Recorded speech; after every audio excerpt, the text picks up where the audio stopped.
too marvelous for words, too wonderful for comprehension, like nothing ever seen or heard. Who can grasp your infinite wisdom? Who can fathom the depth of your love?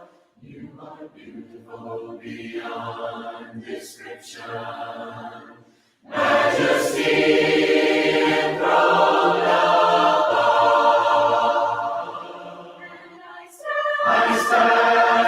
I stand in awe of you. I stand in awe of you. Holy God, to whom all praise is due. I stand in awe of you. I stand in awe of you. I stand in awe of you. Holy God, to whom all praise is due. I stand in awe of you. Holy God, to whom all praise is due. I stand in awe of you.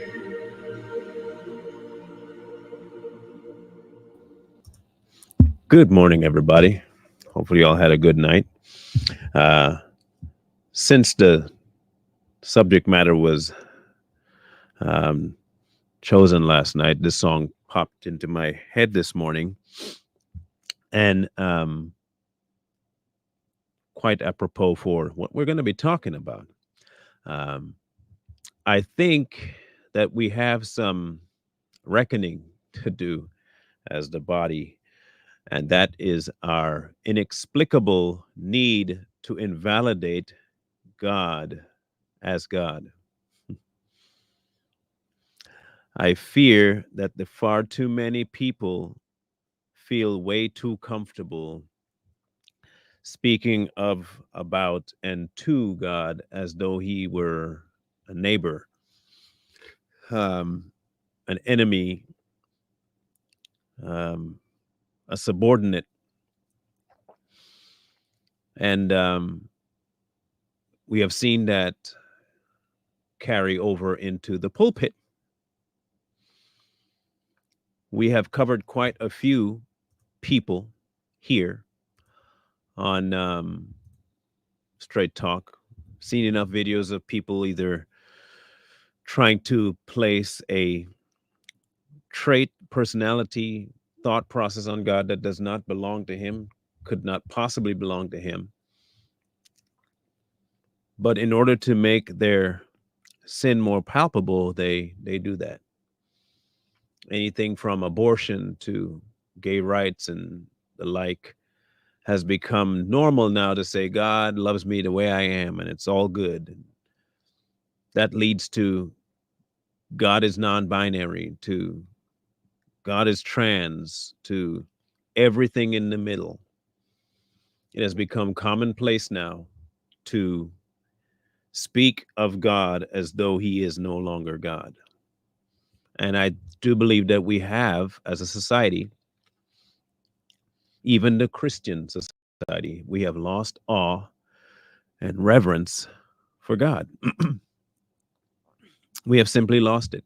We do not nearly hold in high regard God anymore. I understand that many of us don't really think that way. I get it. At least many of us that are here right now.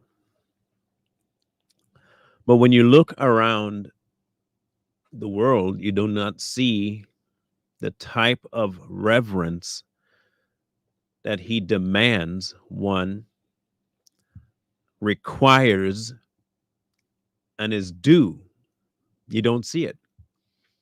You simply don't. It has become something now of a joke. He is mimicked, he is mocked, he is ridiculed, he is put down, he is brought low, he has done all kinds of ridiculous viewpoints are placed on him. It has become unbearable. So we're going to have God speak for himself on this.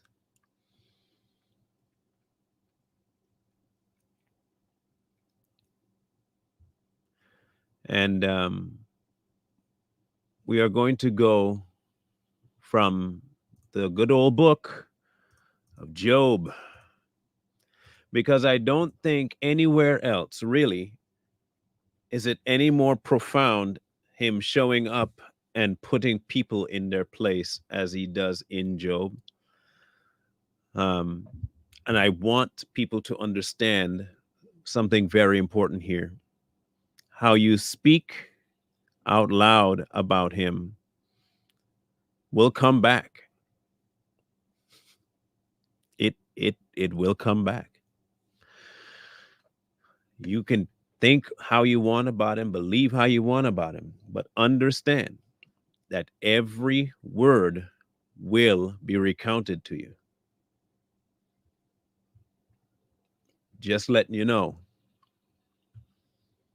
So we'll go to Job 37 and we'll start at 14. Listen to this, O Job. Stand still and consider the wondrous works of God. Do you know when God dispatches them and causes the light of his clouds to shine? Do you know how the clouds are balanced? Those wondrous works of him who is perfect in knowledge. Why are your garments hot when he quiets the earth by the sound of wind? With him you have spread out the skies. With him have you spread out the skies strong as a cast metal mirror? Teach us what you would say to him, for we can prepare nothing because of the darkness. Should he be told that I wish to speak? If a man were to speak, surely he would be swallowed up. Even now, men cannot look at the light when it is bright in the skies. When the wind has passed and cleared them, he comes from the north as golden splendor. With God is awesome majesty. As for the Almighty, we cannot find him. He is excellent in power and judgment and abundance justice.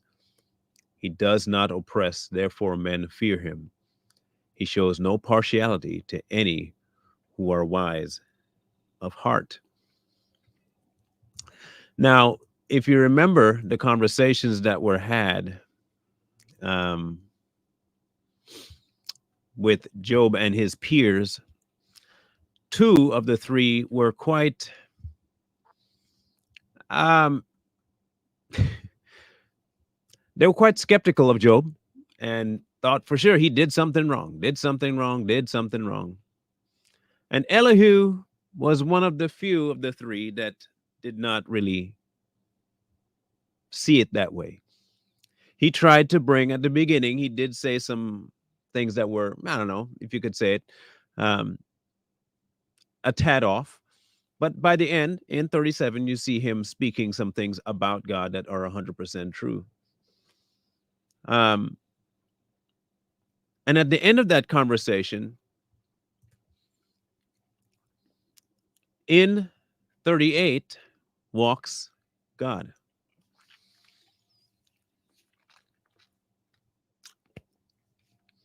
Now, we're going to read God speaking to man. And I want us to put ourselves in Job's position of having to hear. Because we love to hear and say, we love to hear people say, I want to talk to God and I can't wait for him to talk back to me. Now, here's the thing. He does.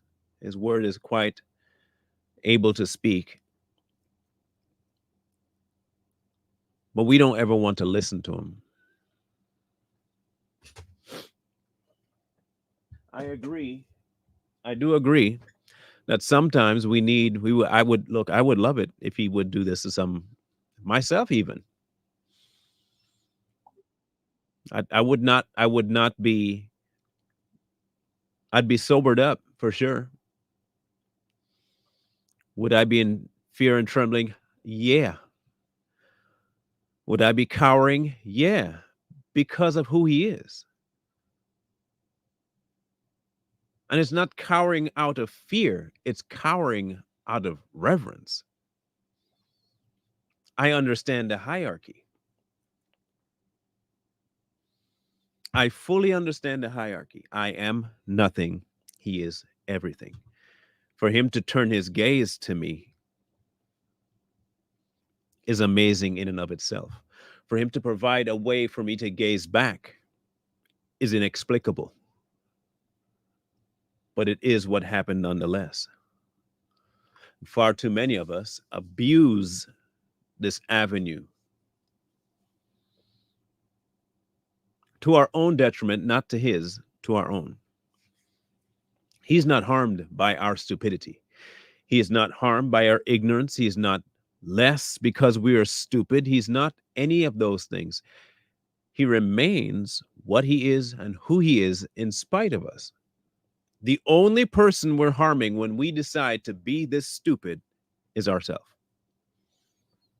When we decide to lose our ever living minds and lose reverence and awe for God, the only person you're harming is you. And if you're content to do that, be content to do that. Ain't nobody really stopping you from doing that. You are going to have to make that decision.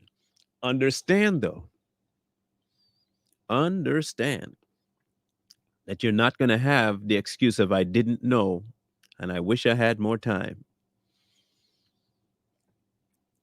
You'll be out of that here pretty soon. You're allotted a certain amount of time on this earth. And once that is done,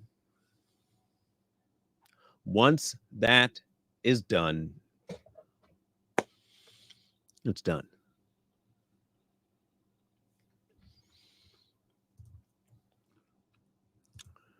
38. Then the Lord answered Job out of the whirlwind and said, first, let's stop right there. Imagine, if you will, I want you to try and place yourself in Job's position real quick.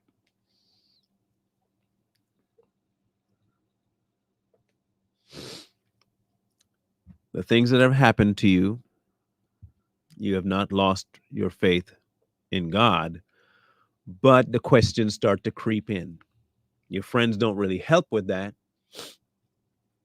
And you began to get a little bit out there to really say, well, maybe I should question what's happening here.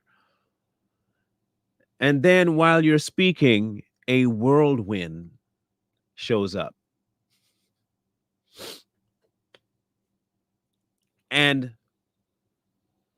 the Lord speaks out of this whirlwind. Now, there are two terrifying things that are happening here. Two very terrifying things. A massive whirlwind and a voice coming from it. Those are some those are some very crazy things to be happening in front of you. They're very fearful things because you have a massive natural disaster and a voice with it. And the voice addresses you directly. And right away, you know who it is. And every last bit of your spine is gone. You no longer can stand on your own 2 feet. All of a sudden, all the possible bluster you could have about your situation disappears. And here comes God to talk to you. And instead of having him say something, my servant Job, I'm only doing this to help you find me more. You would hope that's not what shows up. What shows up in Job was God telling people who he is.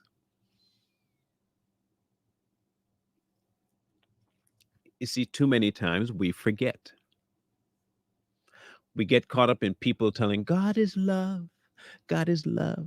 He loves this and he loves you and he loves and he loves and he loves. It's all this sugar plum fairy nonsense. And God is just this wonderful little Santa Claus character, almost the size of a gnome that you're going to go sit on his lap and have coffee and cake and ask for your Christmas presents. That's God now. God will give you the desires of your heart if you just but ask him. He's just willing to give you everything you want. You just need to ask him. Really? Is that what he said? Or did he say in his name? We constantly make this about us. It is not about us. It is not about us. It might be to our benefit, but it is not about us. So let's hear how he addresses Job, who he told the devil, go ahead and test him. Remember, Job is the man that God spoke to the devil about and said, have you considered him? He follows me all the time. He's always on spot. Man ain't never missed a beat yet. Faithful to the nth degree. Test him out. This is that same Job.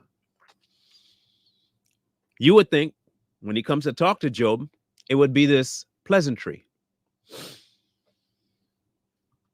Because God is who he is and we are who we are. That will never change. Never. The Lord answered Job out of the whirlwind and said, who is this who darkens counsel by words without knowledge? Now prepare yourself like a man. I will question you, and you shall answer me. Where were you when I laid the foundations of the earth? Tell me if you have understanding. Who determined its measurements? Surely you know. Or who stretched out the line upon it? To what were its foundations fastened? Or who laid its cornerstone? When the morning stars sang together and all the sons of God shouted for joy.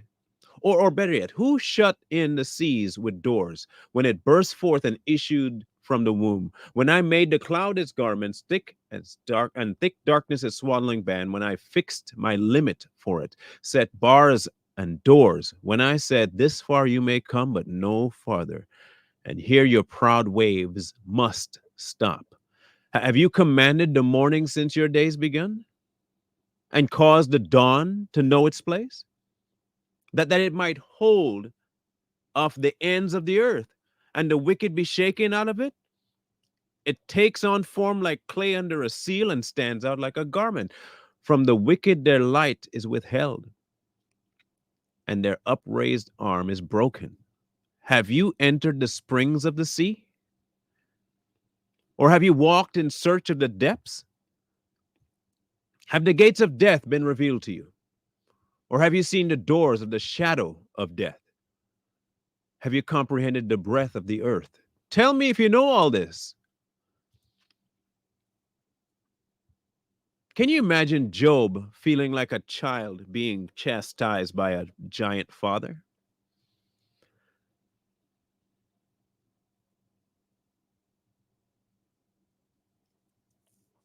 There is no response you can give in this scenario. None. He continues. Where is the way to the dwelling of light? And darkness, where is its place? That you may take it to its territory, that you may know the paths to his home. Do you know it? Because you were born then. Or because the number of your days is great. Have you entered the treasury of snow? Or have you seen the treasury of hail, which I have reserved for the time of trouble, for the day of battle and war? By what way is light diffused, or the east wind scattered over the earth?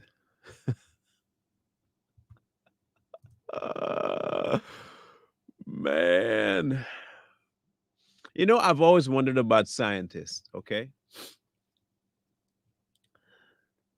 I keep asking these scientists who like to say that they've discovered this and they discovered that. I keep asking them one very specific question and they cannot answer me.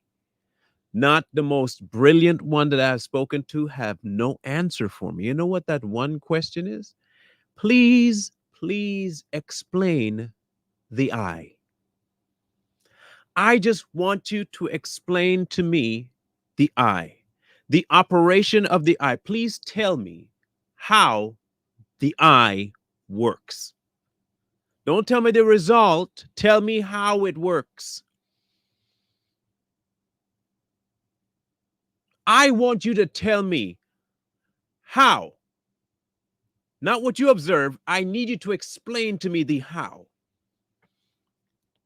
it came to be, how it functions. How do you know anything about the eye that the eye didn't reveal to you? And the things that it did reveal to you, you still don't understand. So please explain to me the eye. They couldn't do it.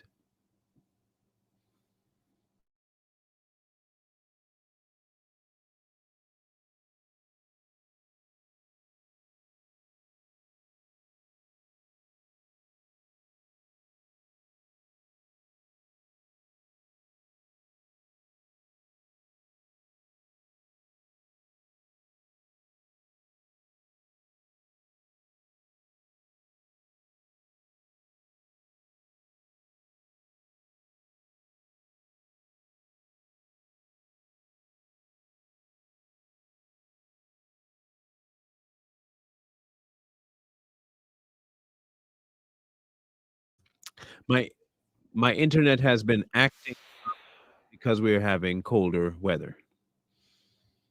So my apologies for that. I'm going to have to call them to find out why. So anyway, back to what I was saying. They cannot even explain the brain. They can't explain none of it. They observe. They can tell you what they see. They can calculate from what it presents. They cannot tell you jack squat about the why. They have no idea how humans even function alone, just being. They don't even know how. They just know that we go from life to death, and there's an in between where we are almost dead and we might be coming back. They cannot explain any of that.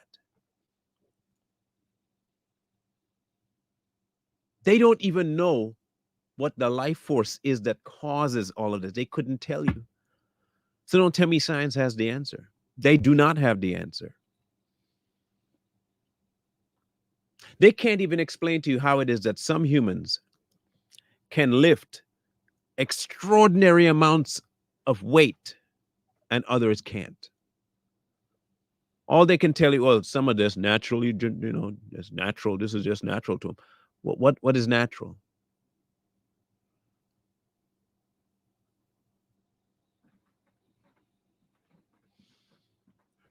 The fact is, man will always be in awe of what God accomplished, but they'll also be in full denial that they cannot get to the bottom of it.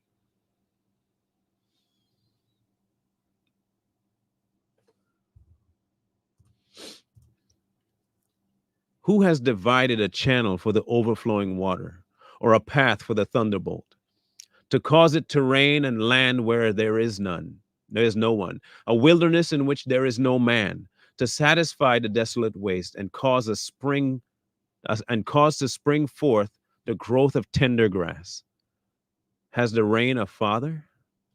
Or who has begotten the drops of dew? From whose wombs comes the ice? And the frost of heaven, who gives it birth? The water is hardened like stone, and the surface of this deep is frozen. Can you bind the cluster of the Pleiades, or loose the belt of Orion? Can you bring out Mazzaroth in its season? Or can you guide the great bear with its cubs? Do you know the ordinances of heavens? Can you set their dominion over the earth? Can you lift up your voice to the clouds that an abundance of water may cover you? Can you send out lightnings that they may go and say to you, here we are? Who has put wisdom in the mind? Answer that one, science. Who has put wisdom in the mind? Or who has given understanding to the heart? Who can number the clouds by wisdom? Or who can pour out the bottles of heaven? When the dust hardens in clumps and the clods cling together, can you hunt the prey for the lion or satisfy the appetite of young lions? When they crouch in their dens or lurk in their lairs to lie in wait, who provides food for the raven when its young ones cry to God and wander about for lack of food? You want a thorough tongue lashing? This is what Job gets. We have lost that awe. We have lost awe of God.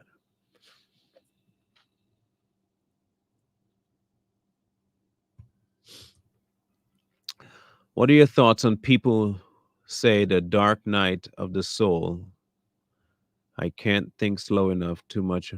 What are your thoughts on people saying the dark night of the soul? I don't know what that means. Maybe you can take a little more time, and there's lots of space. You can type it. Just go ahead and flesh what that means. I don't know. I've never heard that statement before.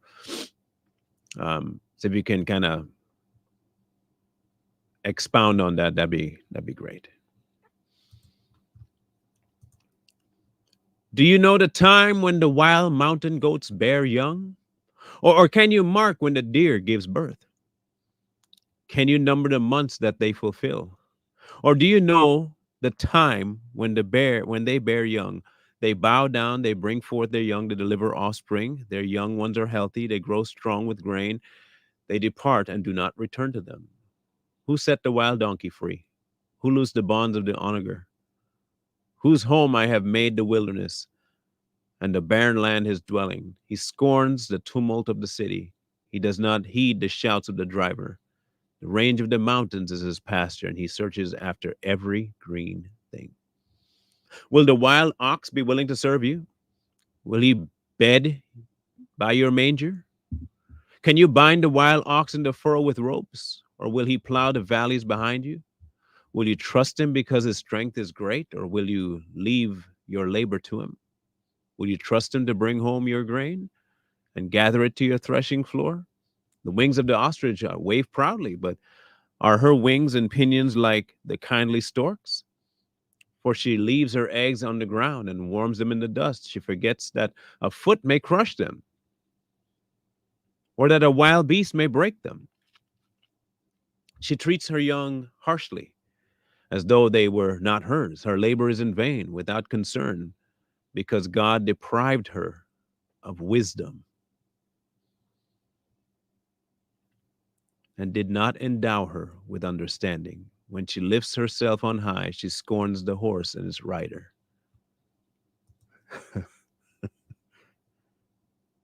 Pea brain ostrich, right?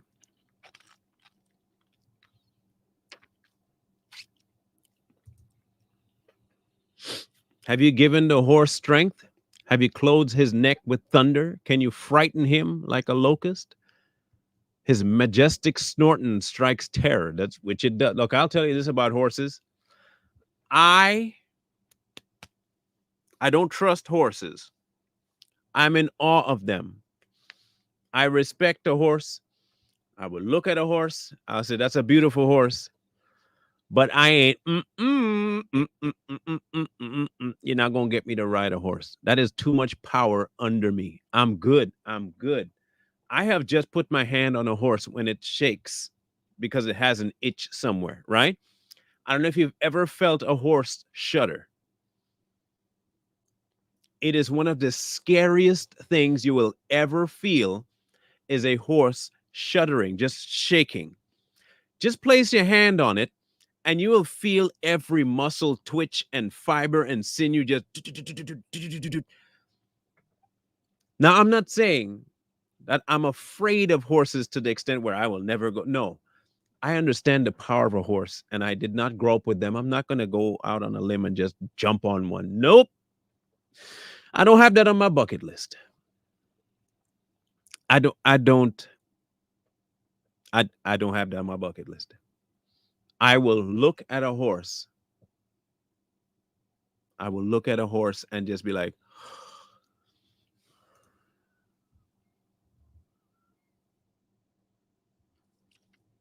my wife has gone riding, my son has gone riding. They love it. My daughter loves horses. Her aunt, horse fanatic. Me, love watching them. I will watch a horse from a distance all day. Heck, I will pet the face of a horse, no problem. Ride one? Nah, fam, I'm good. I'm so good. I trust and believe me, I'm good. I'm good. No, well, okay. No. I will ride a horse before I learn to swim. That's the extent it is to me. I will ride a horse before I learn to swim. But neither one of them are on my bucket list.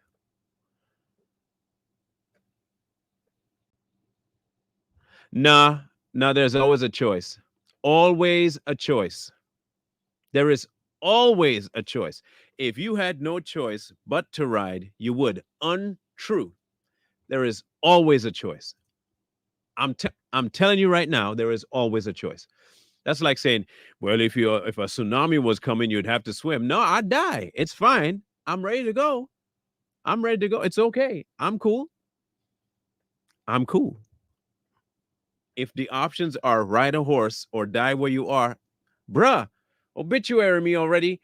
I'm already dead. I done count myself that long before you mentioned the word horse. I didn't. That's not a problem for me. Always a choice. There's always a choice. Please, always a choice. No, I would stay where I am, or I would walk. I would walk. I would figure something else. There are trees. I would build me bridges. I'd become the most man. Look, I would be the most ingenuity. My ingenuity would be going through the roof. I would be crazy resourceful. Crazy resourceful. Look, you wouldn't believe the kind of stuff I could build. I'd be building skyscrapers and stuff out of dirt. Watch me. Watch me. There's always a choice. Always a choice.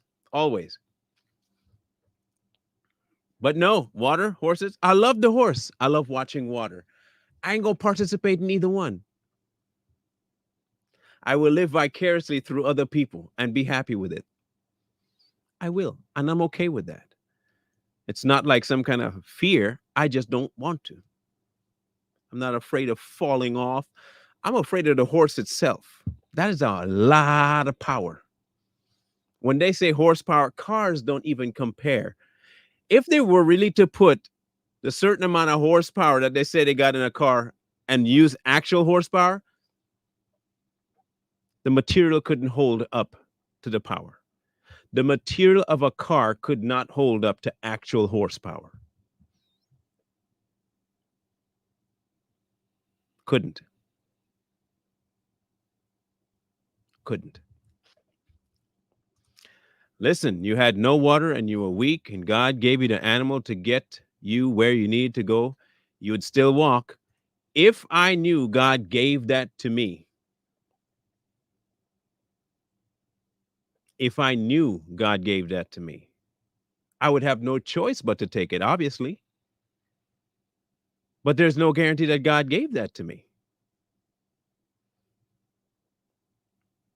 Of course, I'd pick God over everything else. No duh. No duh. If God commanded it, yeah, but I also still have the choice to disobey, don't I? Mean, if I want to give in to my flesh and really go to hell, I would disobey. Right?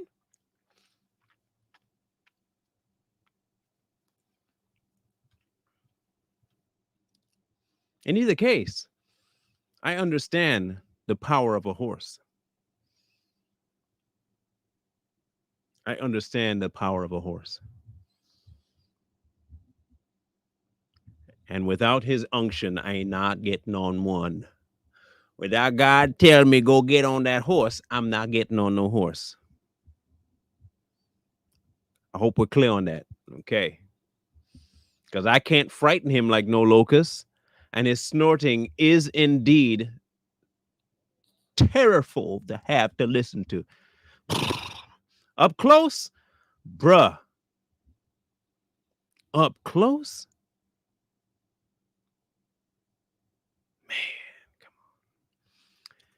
I don't know how I'm still muted. Everybody else is hearing me, so don't know what to tell you with that one. He paws in the valleys and rejoices in his strength. He gallops into the clash of arms. He mocks at fear, and he is not frightened, nor does he turn back from the sword. The quiver rattles against him, the glittering spear and javelin. He devours the distance in fierceness and rage. Nor does he come to a halt because the trumpet has sounded. And the blast of a trumpet, he says, aha! He smells the battle from afar, the thunder of captains and shouting. Does the hawk fly by your wisdom and spread its wings towards the south? Does the eagle mount up at your command and make its nest on high? On the rocks it dwells and resides, on the crags of the rocks in a stronghold. From there it spies out its prey. Its eyes observe from afar. Its young ones suck up blood. And where they are slain, where the slain are, there it is. He keeps going in. He keeps going in. And he goes again into 40. Moreover, the Lord answered Job and said, shall the one who contends with the Almighty correct him? He who rebukes God, let him answer it. Then Job answered the Lord and said, behold, I am vile. What shall I answer you? I laid my hand over my mouth. Once I have spoken, but I will not answer. Yes, twice, but I will proceed no further.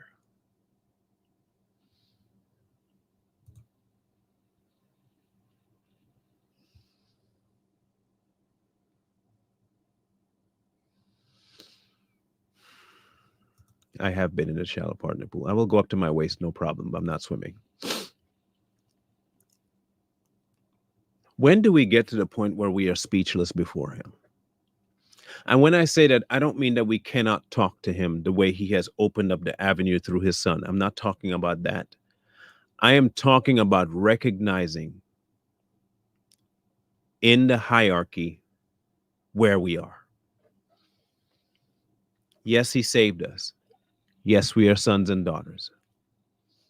He is still God.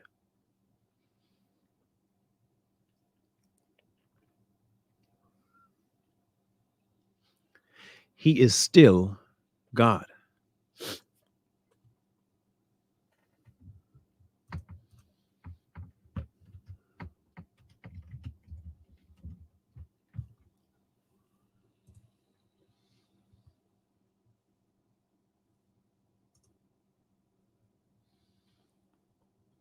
But without faith it is impossible to please him.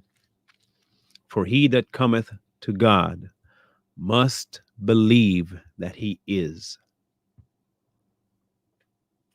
That line is important for us to understand. I think too many people think that he is means that he exists, and that's reference enough. That oh yeah, God is there's a God, but all it says is that he is. He is. But we love to jump to, and he's a rewarder of those that diligently seek him. We skip over the word diligently and seek. We skip over is, diligently, and seek. You know why? Because we really, and this is dead serious, humankind, we don't really revere him as who he is. He is everything, in everything, from the beginning, without creation, without end. If you don't realize that about him, and all you can think about is all the benefits you're going to get, you do not know God. Nor do you have any desire to know him. You want to know his benefits.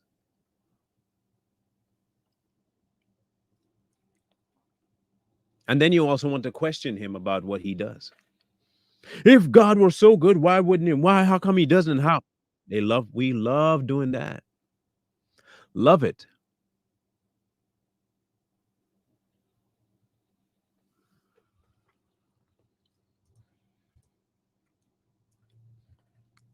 God's challenge. Then the Lord answered Job out of the whirlwind and said, now prepare yourself like a man, and I will question you, and you shall answer me.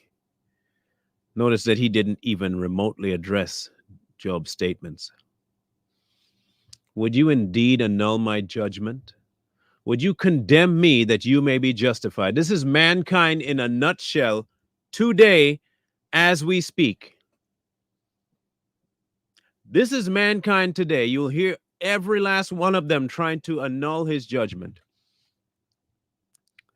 Why didn't God just destroy Satan? Why did he have to do this? Why would God do that? Why this and why the other? And why?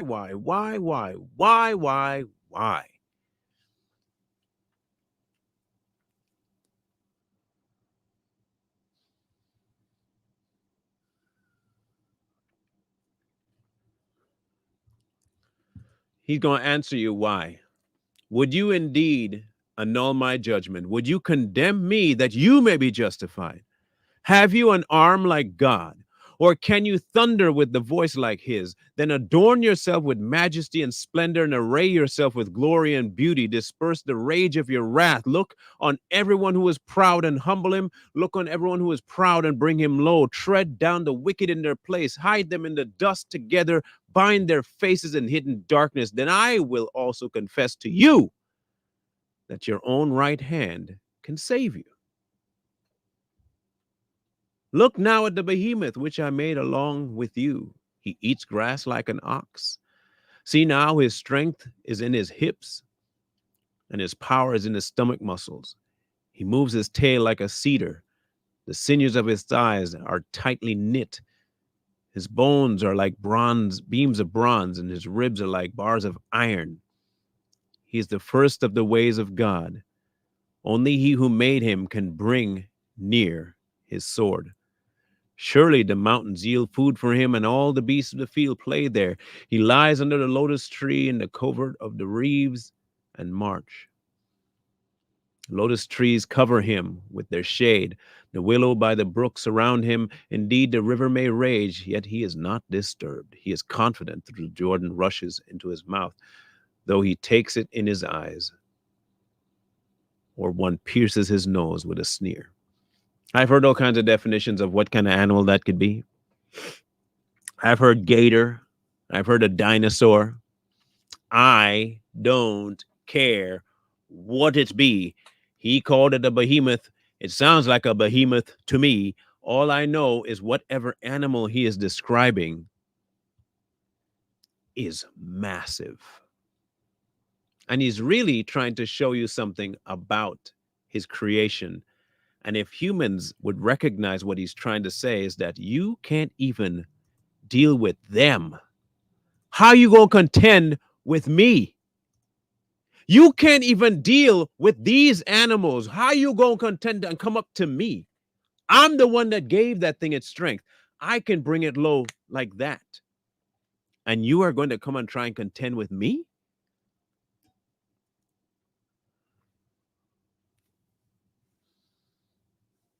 I tell you, we get confined into all these little boxes and trying to make sure we can reason things out. Here's the real crux of the matter. You ain't never going to get to the bottom of God. You're never going to get to the top of God. Your only avenue is accepting that he is. And he set a path for you to at least, at minimum, be in his kingdom and presence. Be grateful. Be grateful.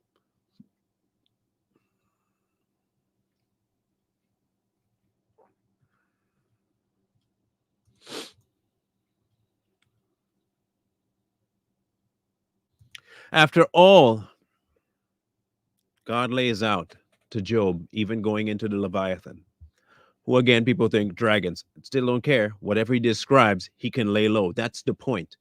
All these animals and things that God describes to Job that he created, he's telling Job, you can't control them, yet still you're talking to me like you could. But I can.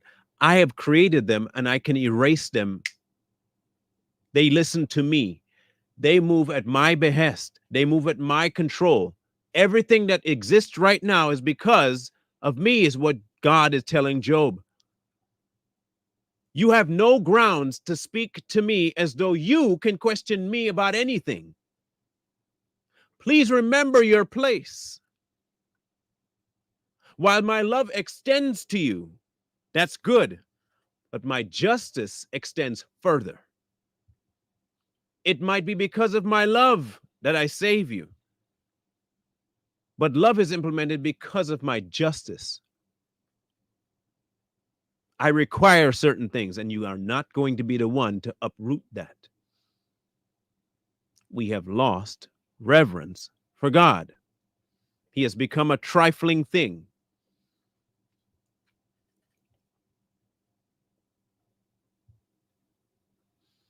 Finally, Job speaks up at the end of all the berating. Then Job answers the Lord and said, I know that you can do everything and that no purpose of yours can be withheld from you. You asked, who is this who hides counsel without knowledge? Therefore, I have uttered what I do not understand, things too wonderful for me, which I did not know. Listen, please, and let me speak. You said, I will question you and you shall answer me. I have heard of you by the hearing of the ear, but now my eyes see you. Therefore, I abhor myself and I repent in dust and ashes.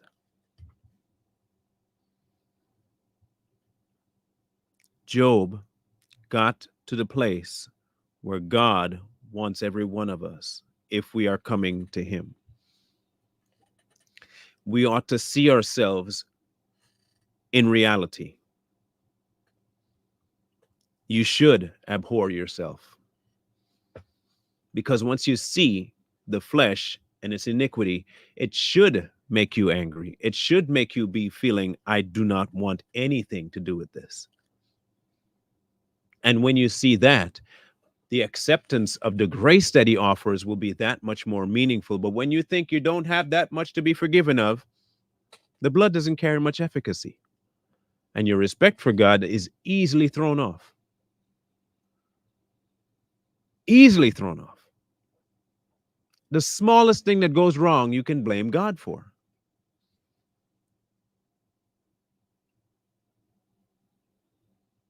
Something doesn't go into your favor, you get to question God about it, right? Why would you let this? And why would, look, I've been there. Why would you take my dad? Who do you think you are? I will say this. Justifiably, I could have been smitten right there. Justifiably, I could have been struck dead at that point, and it would have been 1,000,000,000% justified. Because anything he does is justifiable.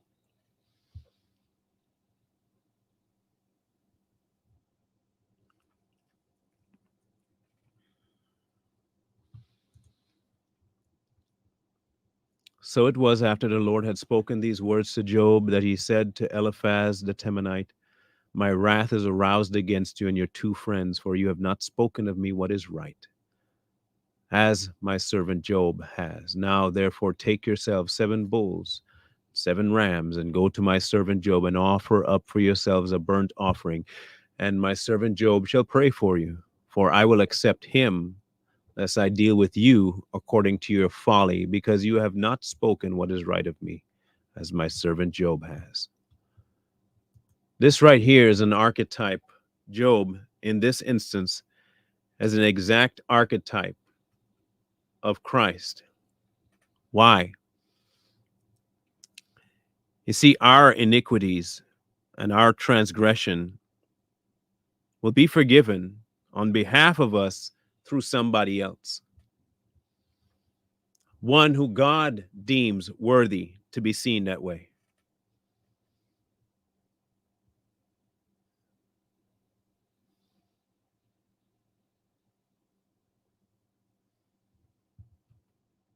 We have forgotten our reverence, our awe, and he has become nothing more than the guy that saves me. And he's my friend. And I talk to him all the time. And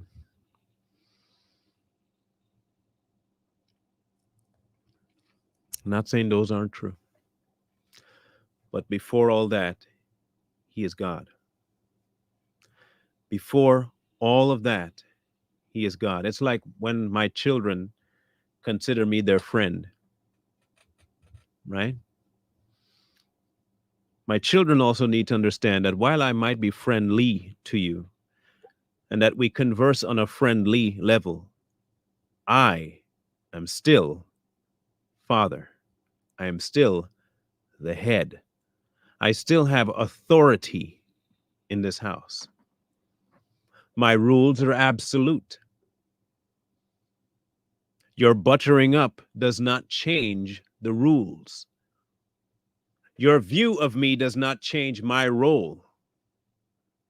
Your hopes that I may see something somewhere does not change what I see things to be. It does not work like that. While I allow you into my presence because I love you, my love will also compel chastisement as well. My love will also compel me to put you in places that you may not like. You may not see it as love, but it is.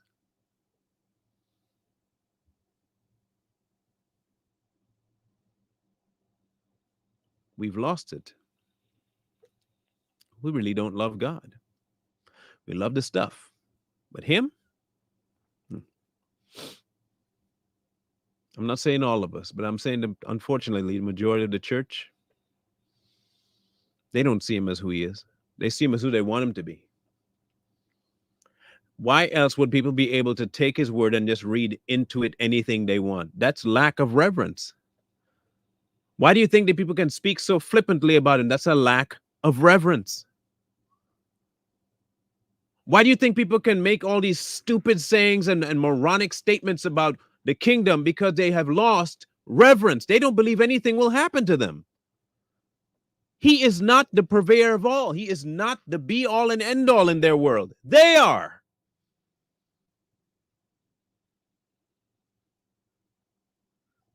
The same way they can usurp the authority in their minds and call things like, this is my church,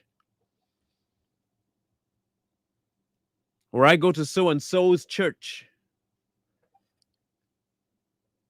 He is of so little regard that they can take what's his and say it's theirs. The thing he died for, they can now take as theirs. Think of the lack of respect you have to do that. That's what thieves do. That's what identity thieves do. And the last time I checked in the word, the person that he describes as a thief is the devil. And when you see people destroying, what is that?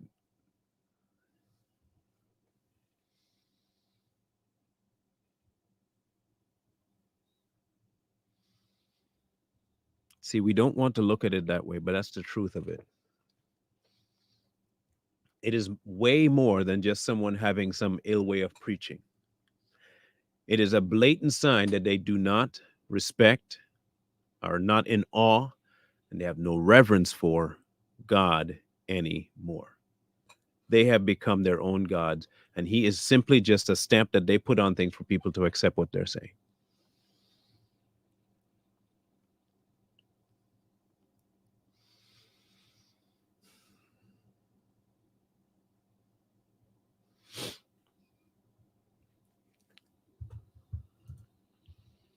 Without faith, it's impossible to please him. And those who come must believe that he is, and that he is a rewarder of those who diligently seek him. And what you're rewarded with is him. You get his presence, you get his love, you get salvation. That's the reward.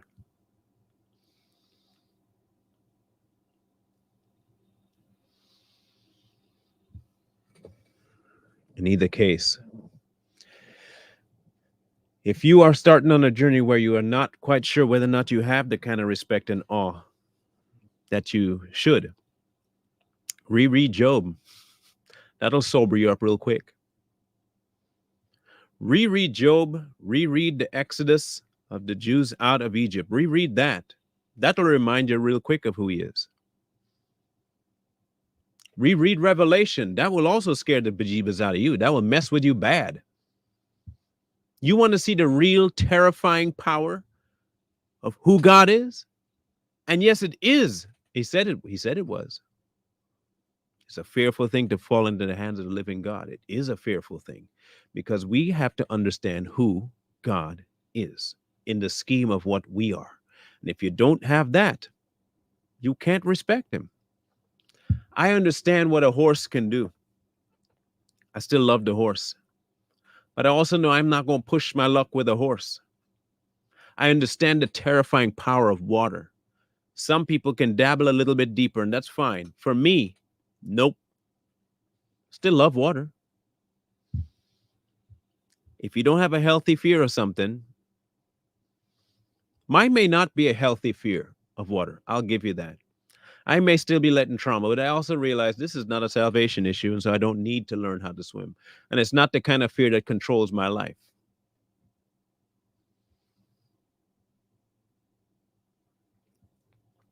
But if you don't have a healthy fear of God, then you obviously don't know what he's capable of and who he is.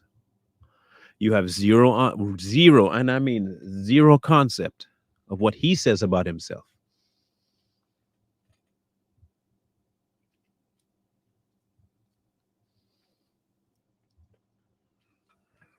Yeah. Savage Patriots will be on today. Today's the last day we will be on YouTube Live. If you guys have not gone over and signed up yet, don't blame us when you don't see us on YouTube. We'll be dropping occasional videos, but we're not going to be live there anymore. At least not until they give us back monetization, because we don't want to depend on people. We want to get that monetized through commercials on the platform that we're setting up on. Okay. That's not happening. It's happening on Rumble, but we're not happening here. Okay. Okay. So we'll be back on Rumble and on YouTube today for about 5 minutes on YouTube, but the remainder of the time will be on Rumble. Make sure you tune in. Today we'll be talking about the ballots that are burned across Washington State and Oregon, in case you had not heard.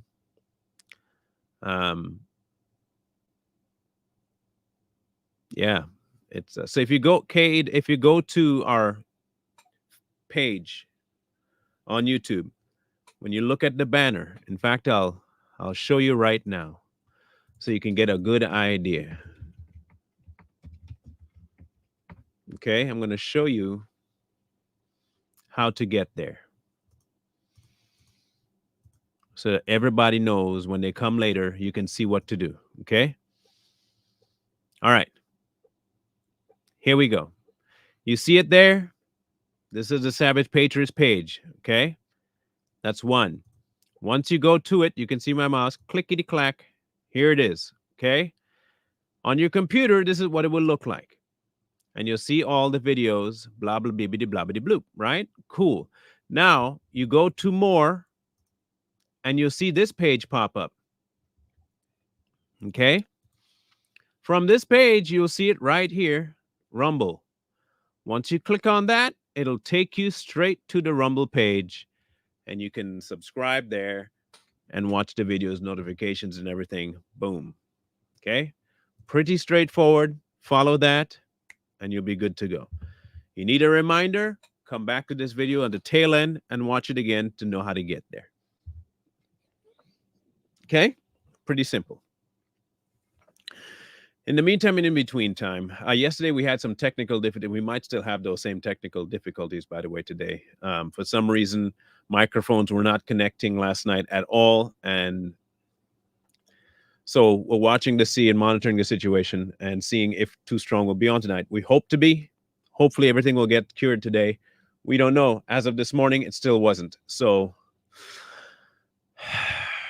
yeah. So we'll be keep an open mind. And if we say we're postponing again, understand why. It's not that we're trying to do that. It's technical difficulties that we're still trying to work through. Scrolling at the bottom, you know what to do. You know who to take it to. If you ain't talking to him regularly, you obviously won't know who I'm talking about. Take it to the author. Take it to God. He will show you. He'll make things clear. He'll let you know if or if not. All I'm doing is leaving the avenue open. Okay? Leaving the avenue open. Yeah, we still have, like I said, today's the last day we'll be putting it up, but the link is on our YouTube page, so it's not going away. The link is on our YouTube page. The link to Rumble is right there. Just go look it up. Okay? Awesome. Outside of that, that's it. Oh, hang on. Let me grab this real quick. I have to download this real quick. It may not be the clearest sounding, but I wanted to play this for you because it is essential for you to get the update, okay? Hang on real quick. I'm glad I remembered now.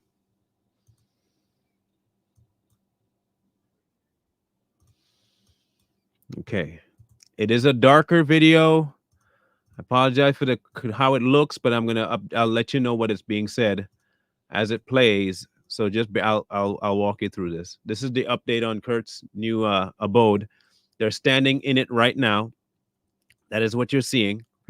It just needs to be swept and move all his furniture from the broken down location to the house that they put up behind it. They couldn't redo the structure or build onto the structure, so they had to kind of clear a spot just behind it and start a new foundation and everything. And it was actually cheaper, so which was good. And this is Mom that went to see the final result of it, and this is it.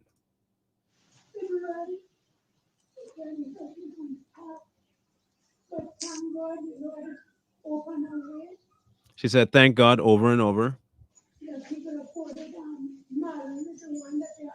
She's thanking you guys here.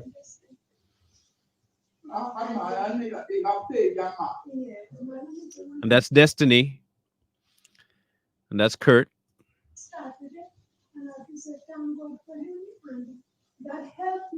She said, "Thank you all for helping."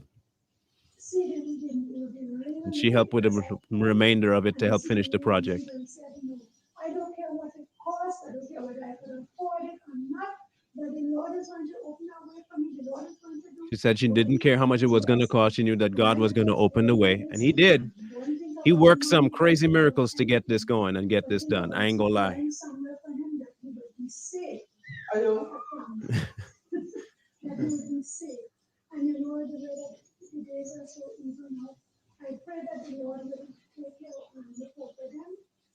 In any case, this is what it is. The house is up. The only thing left to do is, like I said, move the furniture back in. It's not a very big location. It's probably only about 700 square feet, if that, maybe. Enough for a living room, bedrooms for him and his daughter. And he is completely fine with that. He has never been a greedy kid. He never asks for help. He never does that. He's worse than me. worse than me. That dude will never let you know that he's going through something. Never. Anytime you ask him, how you doing? I'm there. I'm okay. Won't say a word. He'd be starving for almost a week. He won't tell you. But he has been eternally grateful for the help that you guys offered him. And I am too, because now I feel as though I've done something positive with the platform I have and for family. So thank you so much. They said someone had a question. I'm looking for it. The best way for you to get, if you send it to Super Chats, YouTube takes about 35 or 40% of it. That's just the way they do. They take the majority of the Super Chat money. I don't know why that is. That's just the way they do it. I have yet to understand the process behind that, but it's like they get enough money from advertisements. So I don't know why they would take more out of stuff that people send directly to the person that has the channel. Baffles the mess out of me, but they take quite a fair chunk out of it. Nothing gets taken out of the Cash App, but things get, of course, a service fee gets taken out of PayPal. I think it's a couple of dollars or something. But yeah, so Cash App, both Cash App and PayPal come directly to me. Super Chats goes through YouTube, and they take a cut before they send it. So, that's what they do. They love doing that. So I'm not saying that you shouldn't send the Super Chats. That's entirely up to you. I'm just saying whichever is easiest or whichever is most efficient for you, do. But if you're talking about which one comes directly, it'll be both Cash App and PayPal come directly to me. And PayPal does have a fee. Yeah, they have both. They have both a sender and a puller fee. So they might find you on your end, and they also find me on my end. Again, I don't know. I'm not the ones that create that stuff. What's up? What's up, D-Fly? Welcome in. On the tail end, but welcome anyway. So yeah, the options are still there. I said Cash App is still the most untaxed one. No one ever, there's this thing that comes out of it. There's nothing that has to be fee out of it. None of that. So when you send it, whatever you send is straight up to me. And I already have a card for that. So it's set up that way. Of all of them, Cash App is the least intrusive on informational stuff. Just in case y'all wanted how that worked.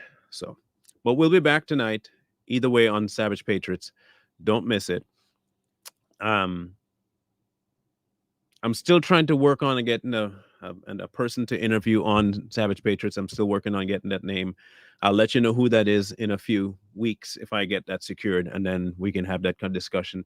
It is a fairly well-known person, and it will only be able to be done on Rumble. There's no way we can bring any of it over into YouTube because of the content of what it's going to be about.